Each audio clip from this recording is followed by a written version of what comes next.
और मैंने खड़े होकर कहा कि सर मैं कल वाला सुना दूंगा। तो सर मैं जब एडमिशन लेने आया था तो मैंने सर से कई देर बात की थी कि मैं एडमिशन लूंगा। सर ने कहा था मत लो अभी, तो सर को शक्ल याद थी। तो मैंने कहा अरे तुम तो कल ही तो आए थे। मैं कल नहीं, मैं परसों आ गया था।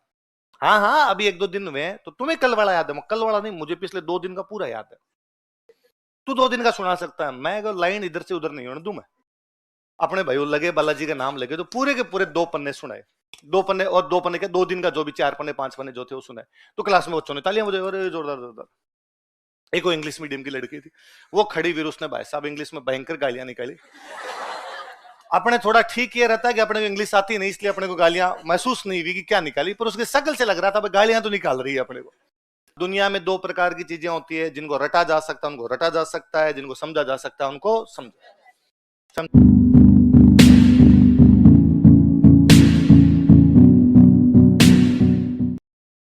तुम हनुमान जी हो सारे, तुम्हें अपनी शक्तियों का ज्ञान है? रूम पे आप करते नहीं हो। अरे ऐसा हो ही नहीं सकता कि कोई चीज पढ़ी जाए और वो चीज ना हो। आप क्या यूं मन मार के पढ़ते हो? आपके अंदर वो जो एक फील होता है ना, कि या तो आप इसलिए पढ़ते हो कि मुझे एग्जाम देना है, या आप इसलिए पढ़ते हो कि अब यार सर ने पढ़ाया तो पढ़ना ही है। कभी यूं ये फील है मुझे याद करना है और मुझे आना चाहिए, सारे के सारे पन्ने मेरे को याद होने चाहिए। मैं हूं बंदा पूरा रजिस्टर याद कर जाए। मैं इस बार क्या है, 2 साल से वैसे बैच बनाने शुरू किए जिन फर्स्ट ईयर वाले बच्चों के बैच, इंटीग्रेटेड वाले बैच। तो मुझे लगा इनको अलग क्या पढ़ाएं, क्या किया जाए। भाई राजस्थान हिस्ट्री तो वो सेम ही है, सिलेबस भी आरएस का करवाना है। और यदि जैसे अब मैं आपको सिलेबस करवा रहा हूं, ऐसे सिलेबस कराऊं तो 18 महीने में कंप्लीट। फिर इनसे 3 साल की फीस किस बात के लिए? तो इनको तो वैसे पढ़ाना पड़ेगा। मुझे लगा यार क्या किया जाए। मुझे लगा यार आप थोड़े बड़े बच्चे होते हो तो आपको मैं कहता हूँ घर पे जाके पढ़ लेना। तो मैं ऐसा मानता हूं कि आप पढ़ ले हुए, हालांकि पढ़ते नहीं हो। मैं ऐसा मान लेता हूं कि यार पढ़ लिए होंगे, आप अपने अच्छे बुरे को जानते हो तो आपने कर लिया होगा। मुझे लगा ये फर्स्ट ईयर के बच्चे हैं, ये इनको नहीं जानते। तो मैंने 2-3 दिन तो ऐसे याद करवाया। फिर मैंने तीसरे दिन कहा कि अब मैं सुनूंगा रे तुमसे, मैं किसी रैंडम किसी को खड़ा करूंगा और मैं सवाल नहीं पूछूंगा। वो यहां आएगा, यहां सामने खड़ा होकर, कैमरे के सामने खड़ा होकर, और वो पूरा पूरा सुनाएगा जो मैंने कल पढ़ाया। ठीक है सर। पहले दिन एक कोई बच्चा आया, उसने कहा सर मैं सुनाऊं? हाँ। तो कितने पेज पढ़ाए थे? तो मैं 3 पेज 2 पेज जितने भी पढ़ाए हुए थे उतने पेज पढ़ाए हुए थे। उसने बोलने की कोशिश की, बीच में 1 लाइन 2 लाइन पे अटका। हमने बीच के अंदर कहा अरे वेरी गुड वेरी गुड, एक आधी लाइन उसको हमने याद दिलवा दी, अरे ये है, वो बोल गया उसको। उसके बाद हालात ये थे कि मेरी 2 घंटे की क्लास का 1 घंटा केवल इस लड़ाई को निपटाने में चला जाता था कि सर मैं सुनाऊंगा।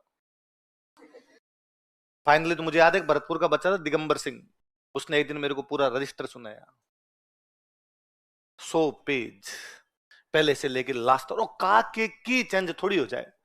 हमारे यूं था कि अरे यार कुछ तो गलती कर, ताकि हम कहें कि यार ये लाइन नहीं बोली थी। मतलब मैंने भी शायद मैं खुद दोबारा सुना था ना तो एक आधी लाइन ऊपर नीचे होती, उस बच्चे ने एक आधी लाइन भी ऊपर नीचे नहीं। और वो तो उस बच्चे का मुझे नाम याद आ रहा है, सैकड़ों उस क्लास के अंदर बैठे होंगे, दोनों में, फर्स्ट इंटीग्रेटेड और सेकंड इंटीग्रेटेड। अब मुझे पता नहीं मेरे आने के बाद वो वैसे पढ़ रहे हैं नहीं पढ़ रहे, मैं तो कहते गया था पढ़ो। पर उन दिनों में जब मैं शुरुआत के अंदर पढ़ा रहा था वो याद कर रहे थे। मैं खुद जब पढ़ा करता था मुझे पूरा का पूरा ऐसा कैसे याद हो जाता था, और मुझे नहीं, मेरे आसपास में जितने लोग थे सबको ऐसा कैसा याद हो जाता था। मैं तो हमेशा वो एग्जांपल ही देता हूं कि मैं नया नया क्लास के अंदर आया ही था। 6 जुलाई को सर का बैच शुरू हुआ, मैंने 13 जुलाई को एडमिशन लिया, 1 जुलाई को आरएस की वैकेंसी आ गई थी। वैकेंसी के बाद बरसाती मेंढकों की तरह हम बैग उठा उठा के आए थे। तुम भले लोग हो जो वैकेंसी से पहले आए हुए हो। तो मैं जब 6 जुलाई को एडमिशन लेने आया था तो भी सर ने मुझे, 13 जुलाई को एडमिशन लेना है, 6 जुलाई को बैच शुरू हुआ था, तो मुझे सर ने मना किया कि तुम एडमिशन मत लो। मेरा उस साल बीए फाइनल था, मतलब सेकंड ईयर का रिजल्ट नहीं आया था मेरा। तो सर ने कहा यार तू ये मत ले एडमिशन, वैसे भी तू इलिजिबल ही नहीं है वैकेंसी के लिए, और ये तेरा अभी तक तो इसका रिजल्ट ही नहीं है फॉर्म। तो मैं सर रिजल्ट तो आ जाएगा, मेंस तो इसका तो आगे आगे होता रहता है, मेंस है तब तक तो मेरी फाइनल भी हो जाएगी। तो सर ने कहा पर फिर भी ये जो प्री वाले बैच होते हैं ये बहुत भागम भाग के अंदर हम बैच करवाते हैं, तुम पढ़ नहीं पाएगा, बाद में फाउंडेशन में आ जाना। सर अब मैं घर से सामान उठा के आ गया, अब मैं वापस जाऊंगा। और तब सर के पास ये होते नहीं थे कि प्री का बैच अलग और फाउंडेशन के अलग, वही 2 बैच हुआ करते। मैंने कहा ठीक है आ जाओ। तो हम दो, एक मैं एक कजन और थे, हम दोनों क्लास के अंदर बैठने लग गए उसमें। अब उस क्लास में भीड़ हो गई, जैसे आपकी क्लास के अंदर खूब सारे बच्चे हो गए तो उसमें थोड़ी ज्यादा ही भीड़ होगी। सर ने कहा इस बैच को 2 टुकड़ों में बांटेंगे, सुबह और शाम। शाम को कौन कौन आना चाहेगा? तो हमने कहीं हाथ खड़ा कर दिया भाई शाम को आए। तो सर ने ये रैंडम पूछा कि यार जब अलग अलग कर रहे हैं तो आज इतने सारे लोग बैठे हो तो मुझे ये बताओ कल वाला पूरा किसको याद है? मेरा वो तीसरा दिन था क्लास के अंदर। तो मैं क्या, जब पहले दिन 13 जुलाई को जो मैंने पढ़ा, घर पे जाते मेरे साथ जो कजन थे, मैंने उनको सुना दिया कि ये ले सुन, मैं पहली लाइन से लास्ट लाइन तक बोल रहा हूँ, जहां जहां लाइनें मिस करूँ वहां तू मेरे को बता दे, ठीक। 14 तारीख को वापस पढ़ के गया, मैंने पूरा 13 का भी सुना है, 14 का भी सुना है, तो उन्होंने कहा ठीक चल रहा है तेरे। उन्होंने भी लगभग लगभग मेरे को सुना दिया वैसा का वैसा। अब वो 15 वाले दिन 16 वाले दिन सर ने कहा अलग करेंगे, तो कल वाला किसी को याद हो तो क्लास में सुना दो खड़े होके। क्लास में किसी ने हाथ नहीं खड़ा किया, किसी ने खड़ा किया, तो मेरे कजन थे, उन्होंने कहा तू खड़ा हो जा, तेरे को याद तो ही। तो मैंने कहा किसी ने हाथ नहीं खड़ा किया, इसका मतलब प्रॉब्लम तो है ना, ये नहीं हो अपने खड़े होने कपड़े उतर जाए। उसने मेरे को वापस कहा कौन जानता है, कौन जानता है अपने को यहाँ पे, नए नए 2 दिन हुए हैं, क्या बेइज्जती है क्या हो रहा है, और मेरे को कॉन्फिडेंस है तू खड़ा हो और तू सुना देगा पक्का। मैं खड़ा हुआ और मैंने खड़े होकर कहा सर मैं कल वाला सुना दूंगा। तो सर मैं जब एडमिशन लेने आया था तो मैंने सर से कई देर बात की थी कि मैं एडमिशन लूंगा, सर ने कहा था मतलब अभी, तो सर को शक्ल याद थी। तो ने कहा अरे तुम तो कल ही तो आए थे। मैं कल नहीं, मैं परसों आ गया था। हाँ हाँ अभी 1-2 दिन हुए हैं, तो तुम्हें कल वाला याद है? मैं कल वाला नहीं, मुझे पिछले 2 दिन का पूरा याद है। तू 2 दिन का सुना सकता है, मैं अगर लाइन इधर से उधर नहीं होने दूं मैं। अपने भाई लगे बालाजी के नाम लगे तो पूरे के पूरे 2 पन्ने सुनाए, 2 पन्ने, और 2 पन्ने के 2 दिन का जो भी 4 पन्ने 5 पन्ने जो थे वो सुनाए। तो क्लास में बच्चों ने तालियां मुझे, अरे जोरदार जोरदार। एक वो इंग्लिश मीडियम की लड़की थी, वो खड़ी हुई, उसने भाई साहब इंग्लिश में भयंकर गालियां निकाली। अपने थोड़ा ठीक ये रहता है कि अपने को इंग्लिश आती नहीं, इसलिए अपने को गालियां महसूस नहीं हुई कि क्या निकाली, पर उसके शक्ल से लग रहा था गालियां तो निकाल रही है अपने को। कुल मिला के उसके कहने का सेंस ये था कि एक लड़के ने रट्टे मार के 2 दिन का क्लास में सुना दिया, इसमें तालियां बजाने का हो सकता है? इसको पढ़ाई कहते हैं क्या? तो दिलीप सर ने वापस उनका अरे कूल कूल, अरे चिल चिल चिल, ऐसे नहीं करते।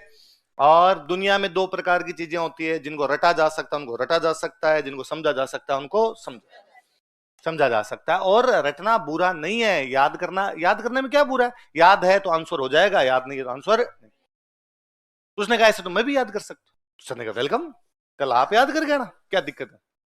अगले दिन उनको वाकई पूरा का पूरा याद था, सिलेक्ट हो गए थे, आरएस हो गए थे वो। उसके बाद उस क्लास में हमारे से एटमोस्फियर ही बना था, उस श्याम वाले बैच के अंदर हमारे कोई हम 15-20 लोग थे जो इस बात के लिए डेली यूं लड़ लिया करते सर से कि मैं सुनाऊंगा। फिर वो ज्यादा मुझे लगा कि यार फिर अपनी तो वो खत्म हो गया, अपने तो एक दिन सुना पाए, अब नए नए अफसर कहते भाई तूने सुना दिया, ये सुनाएगा। फिर अपने नया लेके सर मैं उल्टा सुनाऊंगा। ये ऊपर से बोल रहे ना भगत आंदोलन, मैं इधर से बोलूंगा 1952 के अंदर जराइम पे ऐसा कानून समाप्त कर दिया गया था। बागाबाद सम्मेलन में 26,000 चौकीदार मीणाओं ने इस्तीफे दे दिए थे। मीणा सुधार समिति 1944 में बंशीधर शर्मा, राजेंद्र कुमार, राजे लक्ष्मी नारायण झरवाल थे। 1944 के नीम का थाना सम्मेलन में मगन सागर ने मीन पुराण बुक लिखी, गौरवशाली इतिहास लिखा। उल्टा सुना दूंगा सर। और सर इन्होंने टाइम नोट करो, इन्होंने 2:30 में सुनाया, मैं सर 2 में सुनाऊंगा, उल्टा सुनाऊंगा। जब झील होती है ना अंदर, जब करना होता है तो बंदा कुछ ही कर लेता है। तो वो है कि भाई, जबकि वो जो भी 2-3 इंग्लिश मीडियम वाले लोग थे वो बाद में से सुनाते, उनका इस प्रकार से कभी याद नहीं किया होगा, उनका राजस्थान जीके से कोई लेना देना नहीं रहा होगा। भाई मेरे जैसे लोग तो क्या भाई, हम तो ठेठ ग्रामीण पृष्ठभूमि से आए हुए, इसलिए इस प्रकार की चीजों में थोड़े थे भी कि भाई राजा महाराजाओं की हिस्ट्री, थोड़ी कहानियां भी सुनी हुई थी, थोड़े नाम भी सुने हुए थे, नेताओं के नाम भी सुने हुए थे। जो प्रॉपर आप में से भी कोई इंग्लिश मीडियम के बैठे होते हैं तो आपको ये नाम भी पढ़कर बड़ा अजीब से लगता है कि यार क्या भागावास, बट भागावास ऐसा है ना, है ना, क्या चौकीदार मीना कहां से ले आए। तो आपको यूं लगता है अजीब सा, हमें ये अजीब नहीं लगता, हमारे आसपास में घटित हुई घटनाएं हैं तो लगता है यार हो सकता है मैं थोड़ा जल्दी याद कर लेता हूँ, बाकी नहीं कर पाते। पर जब मैंने उन बाकी बच्चों को भी देखा तो समझ में आया कि यार कोई भी कर सकता है। इसलिए मैंने उन इंटीग्रेटेड वाले बैच के अंदर मेरी वो 10 साल बाद की चीजें वापस उससे इंप्लीमेंट की।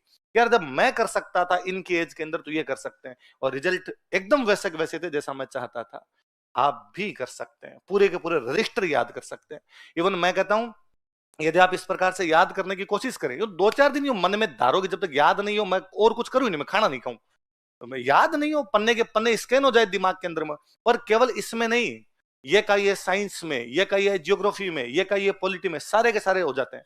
तो मेरे बाद में अब मेरे एक फ्रेंड है, इस बार आरएस सिलेक्ट हुए, वो मेरे रूममेट थे, वो 2012 के अंदर आरएस दे, 2012 में आरएस दे। तो उनका इंजीनियरिंग चले उस समय, तो कोचिंग ज्वाइन कर ली, पर कोचिंग ज्वाइन करते हाथों हाथ इंजीनियरिंग के एग्जाम आ गए। एग्जाम आ गए तो उनका यार मत कोचिंग ही नहीं जा पाऊंगा। तो मैंने कहा यार मैं पढ़ा दूंगा तुम हिस्ट्री घर पे। और मेरे में थोड़ी टीचिंग एबिलिटी थी कि भाई मैं क्लास में नहीं पढ़ा रहा तो किसी घर पे बिठा के पढ़ा दूं, थोड़ा समझा ठीक सकता था मैं, तो मैं उनको डेली पढ़ा देता। मैं कोचिंग पढ़ा हुआ था, रजिस्टर लेके वो समझाना था, देखो ये ऐसे याद करना, ऐसे याद करना, ऐसे याद करना। और वो ठीक याद भी कर लिया करते। तो मुझे याद है कि भाई याद जब बंदा कर लेता है तो क्या होता है, तो मैं उनसे डेली पूछता, पूरा ना पूछता कि मैं मिडिवल पढ़ा रहा हूँ, एंशिएंट पूछूंगा, एंशिएंट पढ़ा रहा हूँ तो मॉडर्न पूछूंगा। तो कहते ठीक है, एक चैप्टर मैंने पढ़ा दिया, ये याद करना, एक पुराना, तो रिवीजन भी होता रहेगा, नई चीजें भी अपने पढ़ते रहे। तो मैंने उनसे एक दिन जनरली पूछा कि बताओ पाल वंश का संस्थापक कौन था, बंगाल में पाल वंश था, उसका संस्थापक कौन था। तो और मैं कहता था बिना ऑप्शन दिए पूछूंगा, ऑप्शन नहीं दूंगा, सीधे सीधे बताओ। तो उन्होंने कहा याद है याद है याद है, रुक जा तू एक बार, तू मत बोलना, बता रहा हूँ, जीप पे नीचे आ रहा है, क्या नाम था। मैं यार टाइम लगाते यार, मैं अगला क्वेश्चन पूछ रहा हूँ, आप मेरे खुद को पढ़ना है। उनका बस 2 सेकंड रुक जा तू। फिर उन्होंने फाइनली कहा यार नहीं याद आ रहा, पर मेरे राइट वाले पेज के सबसे लास्ट में लिखा हुआ है, इसको स्कैन करना कहते हैं, और एग्जैक्टली आपको याद आएगा। आप ढंग से चीजों को याद कर लीजिए, आपको याद आएगा कि ये जो लाइन लिखी हुई थी मेरे कि 1944 में मीणा सुधार समिति बनाई गई थी, ये नीचे से तीसरी लाइन है, आपको ये भी याद आएगी। एग्जैक्टली उस पे राइट वाले पेज के सबसे लास्ट वाली लाइन के इधर लिखा हुआ था पाल वंश का संस्थापक गोपाल था। उस टाइम नाम याद नहीं आ रहा उनको, पर उनको पेज दर पेज याद थे, इसलिए याद किए जा सकते हैं। आप याद करने की कोशिश क्या कीजिए। और मैंने तो बताया ना आपको, पढ़ाई वो नहीं है जो नोट्स खोल के की जाए, पढ़ाई वो है जो नोट्स बंद करके की जाए। आप नोट्स बंद कीजिए, फिर चीजें दिमाग में लाने की कोशिश कीजिए। आप जब दिमाग यूज ही नहीं लोगे तो काम कैसे करेगा। आप तो यूज लाइए। क्या क्या लिखा हुआ मेरे नोट्स में, पहले उसमें लिखा हुआ है अखिल भारतीय देसी राज्य लोक परिषद, एक पार्टी का नाम। फिर क्या लिखा हुआ है, लिखा हुआ है स्थापना 1927 बॉम्बे। फिर क्या लिखा है, अध्यक्ष विजय सिंह पथिक, सॉरी वो दीवान रामचंद्र राव, उपाध्यक्ष विजय सिंह पथिक, राजपूताना मध्य भारत के सचिव रामनारायण चौधरी। फिर लिखा हुआ 1928 राजपूताना देसी राज्य लोक परिषद।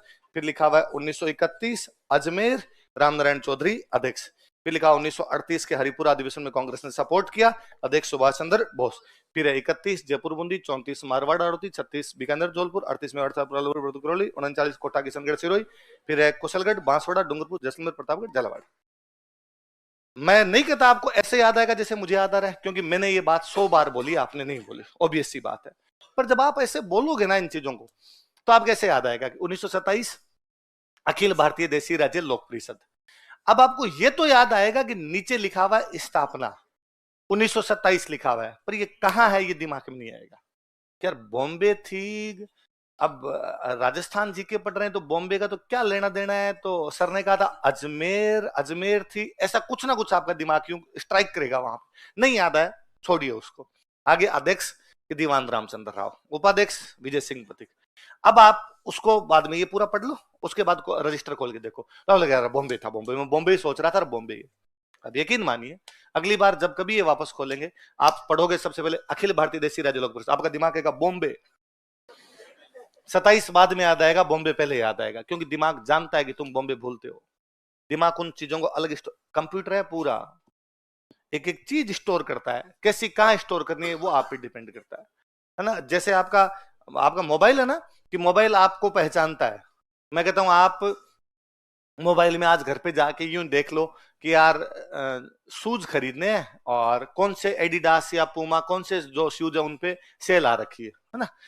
आपने 2 एडिडास के शूज देखे, आप यकीन मानिए अगले 3 दिन तक आपको एडिडास वाले मैसेज करेंगे।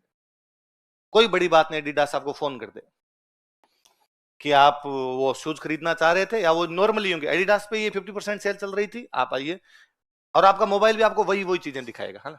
कई बार मेरे को कोई स्टूडेंट आके कहता है कि साहर मैं सारे दिन आपके वीडियो देखता हूं, तू देखता नहीं है, मोबाइल दिखाता है, तूने 2 ही दिन देखे थे, अब तू चाह के भी नहीं हट सकता।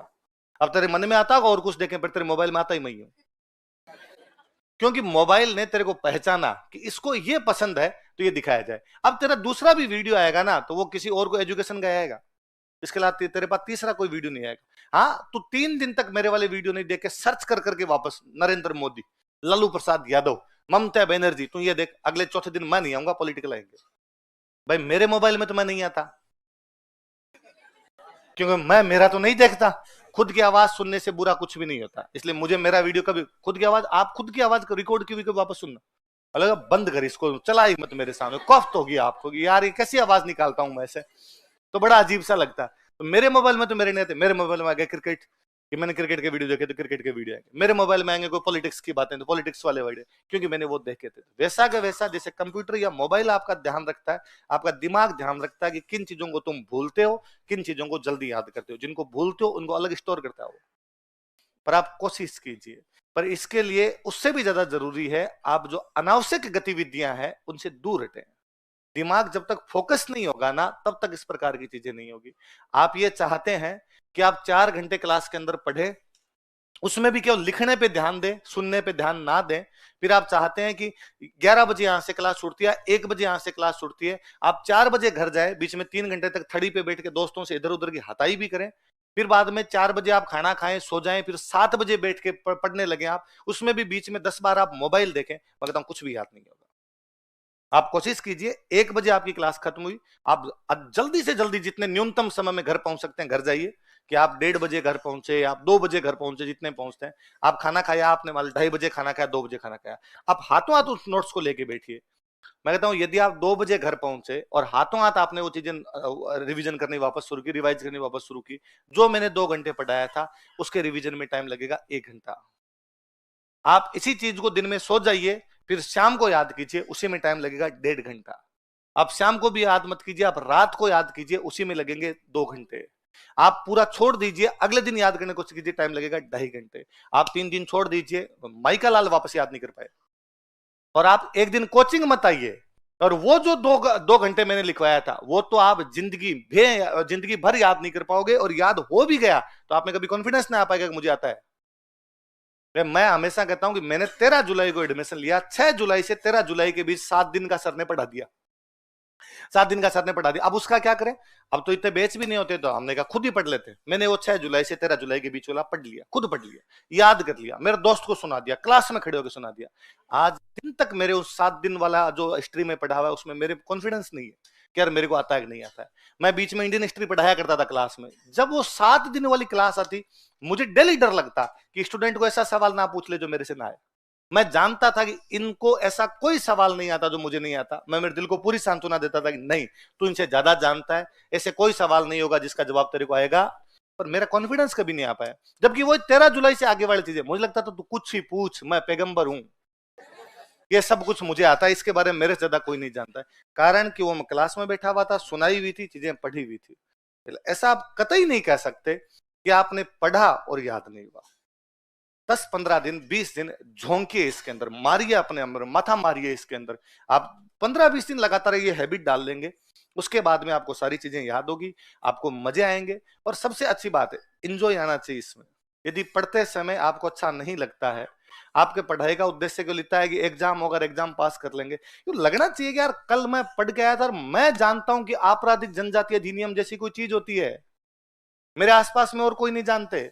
एग्जाम दूं नहीं दूं, पर मुझे पता है कि यार अंग्रेजों के टाइम में ऐसे कानून भी आए थे जिनमें जाति विशेष को टारगेट करके भी कानून बना दिए गए थे कि सब आपको थाने में दिल्ली आना पड़ेगा। अजीब नहीं लगता आपको कि किसी एक जाति को ये कहा जाए कि तुम दिल्ली थाने में आना? केवल पढ़ने की चीज थोड़ी है यार, वो सोचने समझने की चीज है। पर ये जब इंजॉय लोगे तब चीजें याद भी होगी, इनमें इंटरेस्ट लोगे तब चीजें ज्यादा याद रहेगी आपको। थोड़ा सा ध्यान दीजिए इन चीजों पे। बाकी जो मैंने कल ही बताई थी आपको, बाकी गतिविधियों से हटिए, आप इसी पे फोकस कीजिए, सारे सब्जेक्ट याद होंगे। मेरे क्या है, इकोनॉमी पॉलिटी हिस्ट्री अच्छे सब्जेक्ट रहे, तीनों दिलीप सर पढ़ाया करते, तो मेरे इकोनॉमी पॉलिटी हिस्ट्री के तीनों रजिस्टर याद थे। मैंने 2017 के बाद तो वो एग्जाम ही नहीं दिया, 2017 में आईएएस का मेंस दिया हुआ, उसके बाद तो एग्जाम ही नहीं दिया हुआ। आरएस तो 2013 के बाद में देने बंद कर दिए थे मैंने। 2013 वाला वो रिजल्ट आया फाइनल, उसमें फाइनल सिलेक्शन हुआ नहीं हुआ, तो उसके बाद एग्जाम देने बंद कर दिए कि भाई इसमें रैंक पीछे आ रही थी, मरने दो, अब अपने इधर है।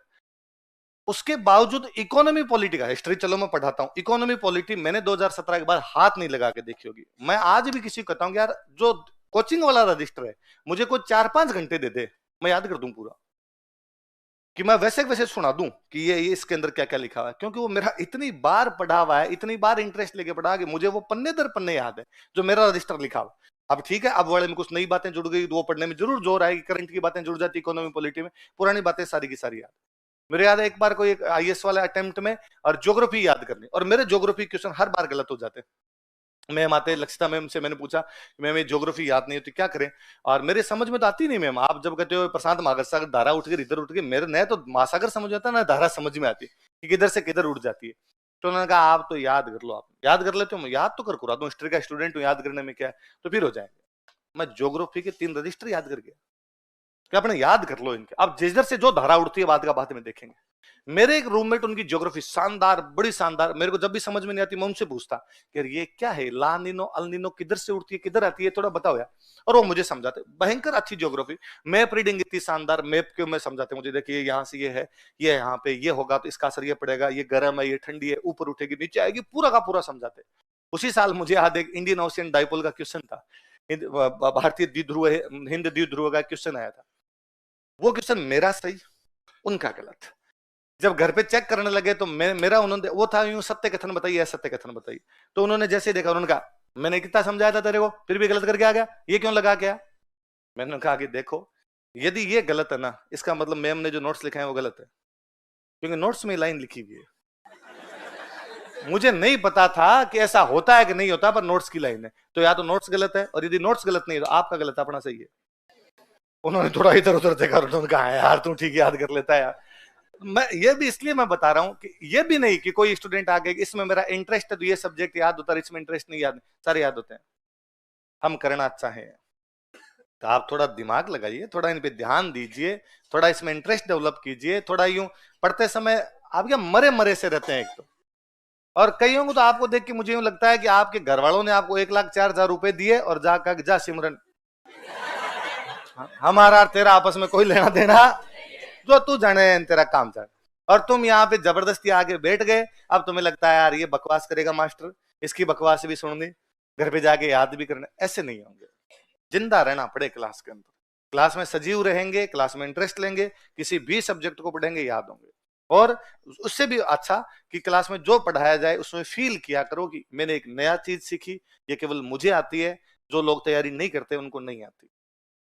आप जब पॉलिटी पढ़ रहे हैं तो आपको पता चलता है ना, यार फ्रांस से हमने गणतंत्र व्यवस्था ली, तो आपका दिमाग काम करेगा ना, इसलिए गणतंत्र दिवस पर फ्रांस वाला आया हुआ है, जयपुर आया है। मैं कल ही कोई दिलीप सर का एक वीडियो मेरे सामने आ रखा था, तो दिलीप सर उस वीडियो में कह रहे थे कि भाई हमने है ना 15 अगस्त पे तो अपने चीफ गेस्ट बुलाते नहीं, 26 जनवरी पे अपने चीफ गेस्ट बुलाते हैं। और सबसे अधिक चीफ गेस्ट यदि किसी देश का आया तो वो आया फ्रांस का, क्योंकि फ्रांस वालों को हमने कह रखा है कि भाई जब गणतंत्र व्यवस्था तुमसे ली है तो तुम तो आओ। और उन्होंने भी अपने कह रखा है कि और कोई व्यवस्था बैठ जाए तो ठीक, वरना हम तो आए। इस बार भी हमने पहले अमेरिका वालों को कहा कि भाई साहब 26 जनवरी को आना, उन्होंने कहा हमारी बुकिंग चल रही है, हमारे आ नहीं सकते। तो फिर हमने मैक्रो कहा कि भाई ने कहा समझ गया, आ रहा हूं बस। 26 जनवरी के आसपास जब भी पहुंच जाता है, नई चीजें पता चलती है ना। मैं कल जब वो सर वाला वीडियो देख रहा, मुझे लगा अरे यार इतने दिन तक याद ही करते थे गणतंत्र व्यवस्था फ्रांस से लिए, आज यार सर ने बहुत इजी समझा दिया। अपने वाली क्लास में सर ने ऐसे नहीं बताया होगा, इस वाली क्लास में तो बच्चों को अच्छा बताया, फिर दिमाग अपने आप जुड़ता है। मैक्रो आई रखा है, इस बार तो जयपुर हो रहा रखा है आज, इसलिए अखबार में बाकायदा है परकोटे के अंदर ना आए, परकोटे के अंदर, अंदर का जो अजमेरी गेट के अंदर का जयपुर, उसमें ना आए, ट्रैफिक बंद कर दिया गया है, उधर ना आए। उधर भारत के प्रधानमंत्री जी घूमेंगे, फ्रांस के राष्ट्रपति जी घूमेंगे, हवा महल के बाहर पिएंगे। नई चीज पता चलती है ना यार। अब एक तो कोई रट्टे मारे, गणतंत्र व्यवस्था फ्रांस से, गणतंत्र व्यवस्था संसदीय पीढ़ से, तो फिर थोड़े दिन में संसद चली जाती है फ्रांस, गणतंत्र आ जाता है ब्रिटेन। इसको थोड़ा सा कोई इंटरेस्ट लेगा, हाँ यार ये मैक्रो आया हुआ है, और मैक्रो आया हुआ ये गणतंत्र दिवस पर आया है, हमने गणतंत्र व्यवस्था कहां से ली है, फ्रांस से। चीजें याद भी हो जाए, आप किसी को बताओ तो भी अगले को इंटरेस्ट आए। और इससे अच्छा आप किसी ना किसी को पकड़ पकड़ के पढ़ाया करो। आपका जो रूममेट है, आप जिस पीजी के अंदर रहते हो, आपने जो पढ़ा, कईयों को तो क्या इसलिए नहीं पढ़ाते, उसको लगता है दूसरे को याद हो जाएगा, मुझे याद हो गया फीस मैंने दिया, वो और किसी को याद करने क्या फर्क पड़ता है। आप जितनी चीजें, मेरा एक भी रूममेट मेरी क्लास में बैठना पसंद नहीं करता कभी, तो मैं कई बार हंसता हूं उनको, यार तुम मेरी क्लास में क्यों नहीं बैठते यार। तो उन्होंने कहा देख तूने ये जो क्लास वाली कहानियां हैं, जो तेरे क्लास के पढ़ाने के तरीके हैं, ये हम पर इंप्लीमेंट कर लिए। तेरे शुरुआत के एक्सपेरिमेंट हम ही तो थे, रूम पे हम ही तो पढ़ पढ़ के सताया करता था। तू कुछ ही पढ़ लेता, हमें जबरदस्ती कहता कि पढ़ो। भले रूममेट थे वो भी पढ़ लिया करते, और मैं थोड़ा इंटरेस्टिंग वे में बता, ये देखो तुम्हें ये बता देता हूँ मैं, ये मैं आज पढ़ गया था ये बता देता हूँ। आप भी पकड़ा करो। होना ये चाहिए कि आपके रूममेट आपसे दूर भागने चाहिए, अब ये सुनाएगा कुछ ना कुछ यार, और को नहीं मिले तो मकान वाले को बुला कर, अंकल इधर। पता है क्या मीणा आंदोलन क्या था? इधर बैठो बैठो, मैं सुनाता हूँ आपको मीणा आंदोलन। पहले ना डेली थाने में जाना पड़ता था, पता है क्या आपको? याद हो जाएगी यार चीजें, किसी को समझाया करो, पढ़ाया करो। आई बात समझ में? तो आप कल से कोशिश करेंगे किसी को पूरा रजिस्टर दे, कोशिश करना रजिस्टर देना अपने किसी रूममेट को, भाई को, जो आपके साथ रहे। एक तो ये सिंगल तो रहना ही मत रहे कोई, आप में से कई एकल खोलडे और होते हैं जो सिंगल रहते हैं, सिंगल नहीं रहना रहा कभी, है ना। कईयों का आता है कि सर मैं किसी के साथ रह ही नहीं सकता, मैं दिक्कत ही है भाई। तुम जिस सर्विस में जा रहे हो सर्विस पब्लिक डीलिंग है, तुम जिस सर्विस की तैयारी कर रहे हो सर्विस का नाम ही पब्लिक सेवा है, और तुम कहते हो कि मुझे लोगों से मिलना जुलना पसंद नहीं है, फिर इस सर्विस की तैयारी गलत है, फिर तो तैयारी मत कीजिए। फिर तो कोई ऑफिस टाइप की जॉब देखिए जिसमें तुम कंप्यूटर पे जाके 12 घंटे बैठे रहो, आसपास वालों से केवल मुस्कुरा के नमस्ते कर लो और शाम घर वापस आ जाओ। यहाँ तो माथा पच्ची करनी है, भांति भांति के लोग, कोई ऐसा जो गालियां निकालेगा, कोई ऐसा जिसको तुम्हें गालियां निकालनी है, उस प्रकार के लोगों से मिलना है। यार पब्लिक डीलिंग की सेवा ऐसे कैसी बात कर सकता है? तो आपका रूममेट होना ही चाहिए, आपका रूममेट आपके जिले का नहीं होना चाहिए, वो किसी दूसरे क्षेत्र का होना चाहिए, ताकि क्योंकि आपके जिले का होते तो फिर आप जिले वाली पंचायती करोगे, है ना। तुम्हारे सरपंच के चुनाव में कौन जीता, हमारे एमएलए फलाना बन गया, वो वाली पंचायती होनी नहीं चाहिए। दूसरा होना चाहिए नया बंदा हो, नए बंदे से नई संस्कृतियां सीखे, फिर उसको कहोगे लाइए सुन, और मैं सुना रहा हूँ, फिर वैसे ही लाइन बोलनी शुरू करो। भगत आंदोलन, अब मेरे इसमें क्या लिखा, वागड़ क्षेत्र भील जनजाति, मन ही मन खुद रिवीजन करो, उसको सुनाओ पूरा। वागड़ क्षेत्र में भील जनजाति, गोविंद गुरु, आपके सुरजी भगत, वेदसा, बंजारा परिवार, पूरी पूरी क्यों लाइनें याद करनी? मतलब मैं तो जब नोट्स बनाता था ना, मैं तो आपको जब नोट्स बनाते हुए देखता हूं तो मुझे लगता है कितने क्यूट टाबर हो तुम, पूरी लाइनें लिखते हो। मैंने कभी नहीं लिखी, मैं जब भी मैं सुनता सर की बातें कि भाई, और उस टाइम मेरे साथ वाले मुझे लगता है ज्यादातर ही ऐसे नहीं बनाते थे, मैं नहीं, आसपास का एटमोस्फेयर ऐसा ही था कि सर ने लिखा है 2 नेता थे, सर लिखा दिया भाई एक नेता थे उनका नाम था गोविंद गुरु या गोविंद गिरी, कुछ ही लिखवा दिया ऐसा। अब सर ने पूरी एक लाइन बोली, सर एक लाइन बोलते, इनका जन्म वेदसा नामक गांव में बंजारा परिवार में हुआ था। मैं खाली ये लिखता, जन्म वेदसा बंजारा परिवार।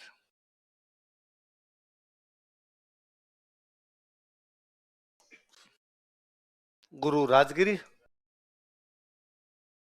अब वापस लिखाते, यह स्वामी दयानंद सरस्वती से प्रभावित थे, सिंपल स्वामी दयानंद का प्रभाव,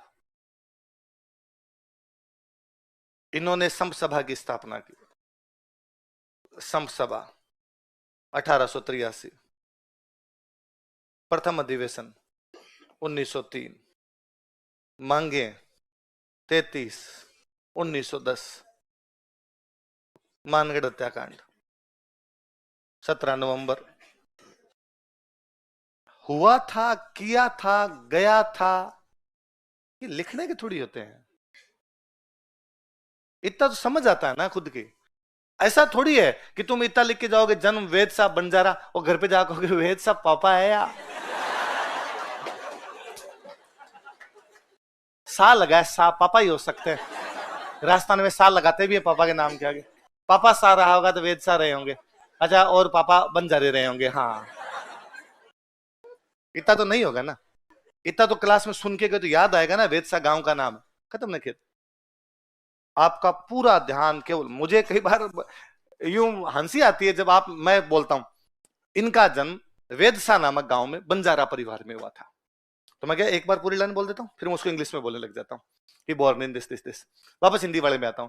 इनका जन्म वेदसा नामक गांव में बंजारा परिवार में हुआ था, स्टूडेंट लिख रहा है इनका जन्म वेदसा नामक गांव में बंजारा परिवार, यहां तक पहुंच गया। मैं वापस इंग्लिश बोलता हूं, मैं जब तक इंग्लिश बोल रहा हूं मेरी तरफ देख रहा है, आजा हिंदी में पूरा लिखवा दे इसको। बोलता हुआ था तू नहीं लिख सकता, जन्म होता ही होगा, और जन्म में क्या हो सकता है भाई? अब ये तो हो नहीं सकता कि इनका जन्म वेदसा नामक गांव में बंजारा परिवार में पत्थर मारने के कारण, ऐसा तो नहीं लिखूंगा ना मैं। और कोई इतने नोट्स भी नहीं बना पाता है, इतना नोट्स के लिए कोचिंग भी डिपेंड करता है। इसका मतलब उसने 1,04,000 रुपए केवल नोट्स बनाने के दिए, जो कि नोट्स सबकी दुकान पे 3500 में आते। यदि आपका उद्देश्य कोचिंग आके नोट्स बनाना है तो फिर यार नोट्स सबसे नोट्स करके घर पे पढ़ लो, वीडियो सुन लो। फिर तो वीडियो वाला ऑनलाइन कोर्स सरल मिल जाएगा आपको। आप एक दोस्त के पास में ऑनलाइन कोर्स पढ़ो, उसको कर देना यार मुझे दिखा दे, सुबह तू देख ले शाम को मैं देख लूं, उसके कर लो, आधी फीस उसको दे देना। तो है ये करा है, टेलीग्राम पे मिल रहा है, हैक हो रखा पूरा ऐप है। पुराना नया क्या होता है, हिस्ट्री में किसका बाप चेंज करेंगे। करंट की बातें थोड़ी बहुत वो कि वो चेंज करने की बाकी हो, और वो ज्यादा अच्छा पड़ा। वो तो जब हमारा क्या ऑनलाइन का अपना पूरा स्प्रिंग बोर्ड का ऐप ही हैक हो गया था, ऐप हैक हो गया तो लोगों ने उसको 1100 रुपए में बेचना शुरू कर दिया।